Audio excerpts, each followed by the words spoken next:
couple of armbar submissions from the knee on belly. So when I'm in the knee on belly, I personally like, I mean, obviously it's a little bit situational, but I personally like to hook my foot around my partner's hip here.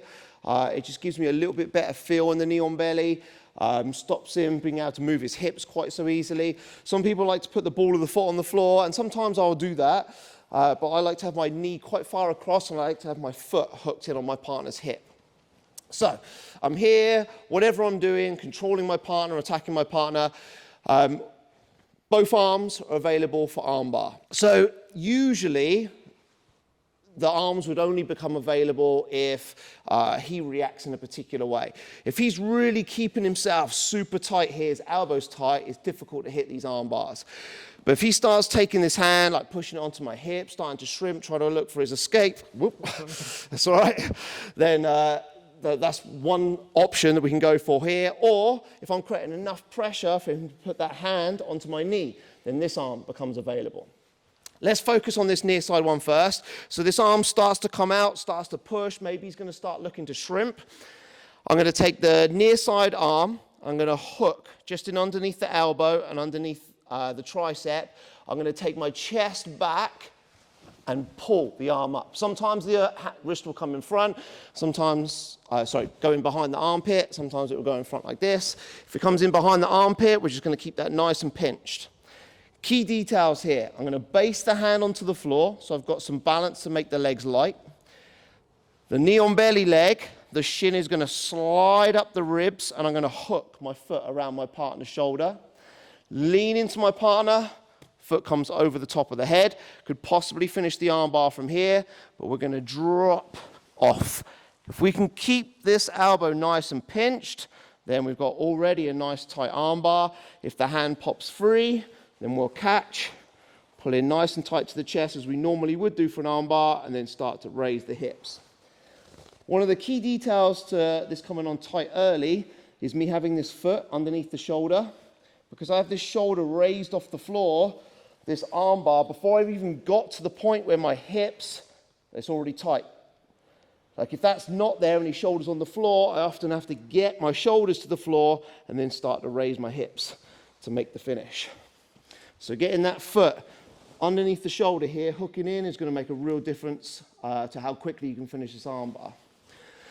So I've got my knee on belly position, the arm becomes available, so I'm going to grab it, pick it up. Base the hand to make my legs light, slide my shin up, foot's going to hook in around the shoulder, lean so this leg can come over the top.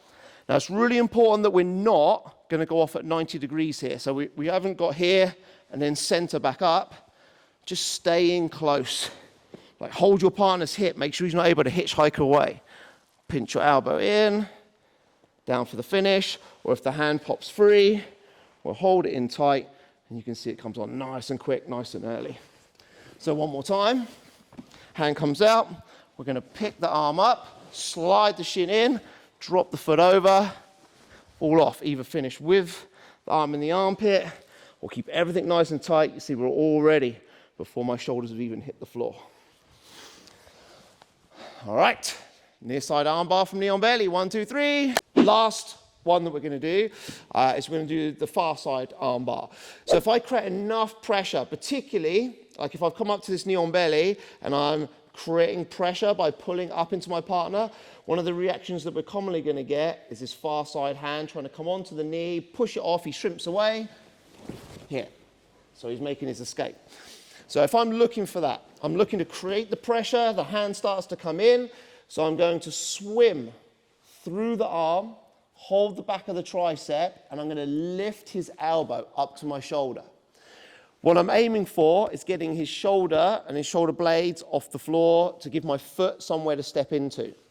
Now, it kind of depends on what your preference is. Some people like to put their hand down onto the face. I particularly prefer to just place my hand onto the far side. So I'm going to base the hand, my foot is going to step over, and I'm going to spin in spot. What I don't want to do is step, create loads of space. I need to stay nice and low. So hand bases, foot steps, stay nice and low. And the same thing as we discussed on the last one. If I keep my foot underneath the shoulder, as I fall down, don't need to change my grip. Just keep the elbow nice and high, follow and track the arm, pinch the knees, lift my foot, and then this should be nice and tight, nice and early. So, from the knee on belly, he starts to push his hand on. We're going to fish through that gap. Hand comes on, pull the hand in nice and tight. Hand base is down, step over, nice tight hips. Foot comes in underneath the shoulder, knees pinch, high elbow, track, track, track. You know, if he starts to twist his arm or we start to lose this a little bit, instead of staying on this, we can always go to our two-hand grip and make sure that he's not able to turn that out. So again here, one, switch in nice and fast and finish. One other option from that same position, as we scoop up, instead of switching to the armbar on the far side, what I'm going to do is I'm going to drop my knee down, switch my hands out, hand comes on to the wrist, and then lift and turn the hand behind.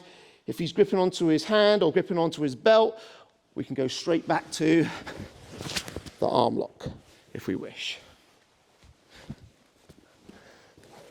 So we've got far side armbar,